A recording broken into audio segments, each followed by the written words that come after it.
डिमोस्थेनीस 7 साल का था जब उनके पिता का देहांत हो गया। पिता एक बड़े मशहूर स्वॉर्ड मेकर थे, इसीलिए डेमोस्थेनीस के लिए बहुत बड़ी विरासत पीछे छोड़ के गए। पिता के जाने के बाद जिन रिश्तेदारों को उस बच्चे का ध्यान रखना चाहिए था, वही रिश्तेदारों ने वो सारी मिलकत हड़प ली।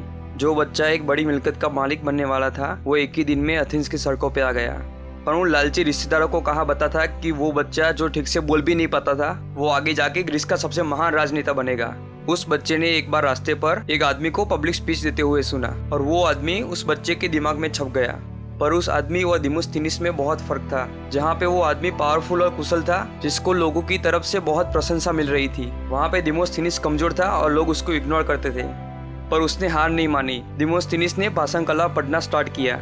अपनी हकलाहट को दूर करने के लिए मुंह में पत्थर भर दिए और स्पीकिंग की प्रैक्टिस करता। वो समुद्र के सामने खड़े होकर अपनी स्पीच देता ताकि लहरों की आवाज से भी ऊंचा बोल सके।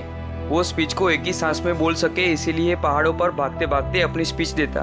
उसने अपने आप को एक गुफा में बंद कर दिया ताकि बाहरी डिस्ट्रैक्शन से खुद को बचा पाए। उसने अपने आधे सिर के बाल काट दिए ताकि शर्म के कारण खुद को बाहर जाने से रोक पाए। अब डेमोस्थेनीस 20 साल का हो चुका था।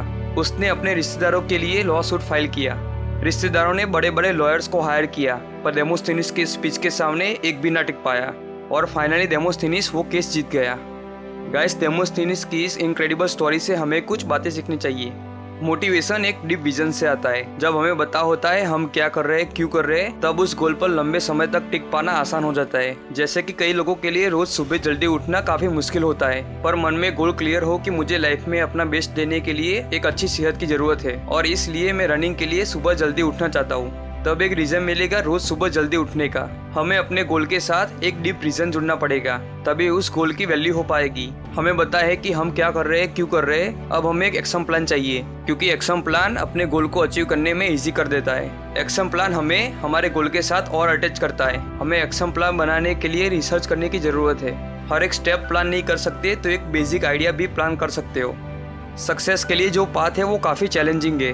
हमें बहुत बार फेलियर्स का सामना करना पड़ता है और इससे हमारे दिमाग में गोल से रिलेटेड नेगेटिव थॉट्स आने लगते हैं। जब हम कोई गोल डिसाइड करते हैं और उसे अचीव नहीं कर पाते, तब सेल्फ डाउट पैदा होता है। ऐसी सिचुएशन में हमें एक ही एक्शन लेने की जरूरत है कि वापस अपने गोल पे लग जाओ, और ये प्रैक्टिस करने से होगा। मार्टिन लूथर किंग ने एक बात कही है, अगर आप फ्लाई नहीं कर सकते तो रन करो, अगर आप रन नहीं कर सकते तो वॉक करो, अगर आप वॉक नहीं कर सकते तो क्रॉल करो, पर आप जो भी करो आपको आगे बढ़ते रहना होगा।